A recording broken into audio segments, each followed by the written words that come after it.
Maayong adlaw mga higala mga langga, subanay ko nyo sa tumpay tabo karong adlaw. Ana di tayo ribanon karon mga laduhan ay sila kabuok ko niya mao ni akong first nga client unya ang buhok niya is nakakuan gid siya no dry na gid kayo ihang tumoy mga langga niya nipis na gid kaayo niya kani nga medisina nga akong gigamit mga langga.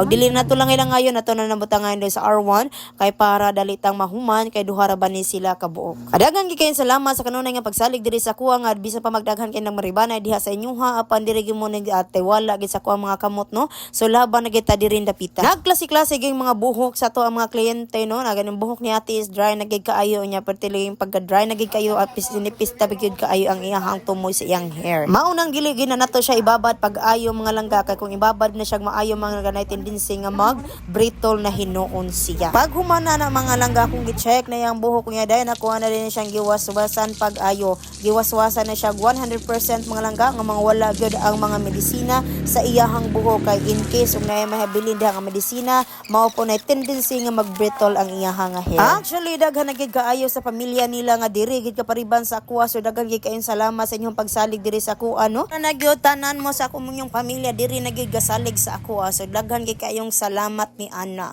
O nya gi-blower na nato yang buhok mga langga o nya ato gini siyang i-blow dry 100% gyud mga langga para inagdansa na to malangga okay kaayo malangga nya mao na din ang resulta sa iyang buhok mga running react na good ang iyang hair o nya ato na gina siyang plansya dihang dapita. Ang pagplansya ani malangga is nipis ra gid siya malangga unya nakabantay gid ko sa iyang hair nga murag musukol gid ang buhok mga langga. Mao nang ako ani siyang ginipis pag ayo og plansya. Unya akong giingnan si ate nga kaning tumoy dili lang ni nato kaayo siya i-plansya maayo kay nay tendency nga magbrittle gid siya tungod sa ka-dry. Unya ay la nagbantayin niyo dihang iyang baby hair nga nang barog mga langga kay mo hawa ra gid na siya inagbahuman na gid ta no. So walay paglangay nang butang na dayon ta sa R2 unya wala na tag ipa-process og ayo kung unsay mga panghitabo kay bawo na magkon mo kung unsay mga sunod ginagumang sa R2 ato na ni siyang waswasan dahil ni naguman sa waswas ato na butang og conditioner para magpabiling nindot ang ato ang buhok. Ang pag blow dry ani mga langga is 80% or 90% lang gyud mga langga ug mao na ni ang iyahang na blow dry ug mao na ni ang iyahang final nga result nga napaagian na sa plansya. Kapag kayo ning riban mga langga pertiging kakapoy sa kamot mga langga pero laban na kita kay mao man natong gusto niya nahuman na di si ate diha ning cut na siya sa ibabaw kay muuli na siya mang nakayan rapod siya mga langga.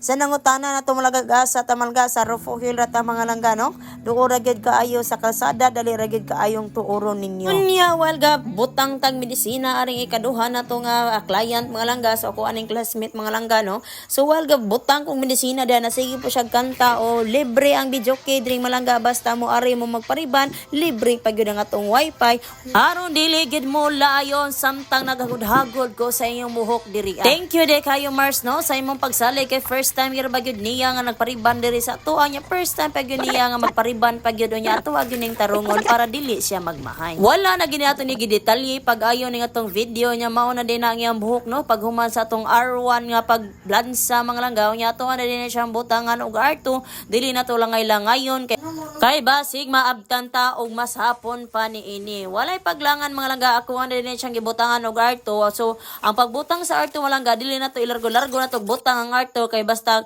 magbutang ta anig R2 naghuman ni magplansa sa kinahanglan. Tuwa pag ginang i-rest pagpagligot mga langga mga 5 minutes or 10 minutes mga langga sakto pod nga mabugnaw ang ilahang buhok kay kung imuha ng butangan diha mga langga nya tendency init pa kayo na naapoy tendency mga langga nga magbrittle po na ang ilahang buhok diri Pag humaday ana malangga gi-blower na nako malangga ug mao na ang resulta malangga pag blower nako wala pa ni siya maplansya malangga og makita gid niyo grabe na gyud ka straight dira og mao na din ang iyang final nga result mga langga. Ako wala po nang gikatan diha agtumoy ako na po nang gipadaganan diha gamay nga plansya kay gamay lang malangga kay mao man ning kinalasan na gid nga kuan ba part mga langga ba so ato na nang gikatan ay na mo pa si pangutana ko ng straight ra na permente nga akong cut diha di pag kayo ma-straight ka dili gid ko kayo hana sa pag-cut og buhok mga langga. Kada human gid sa mo ko ang riban mga langga magbutang ikog serum sa ilang hair mga langga kay pagdagdag man aroma silang buhok mga langga ba para manindot pag-ayo.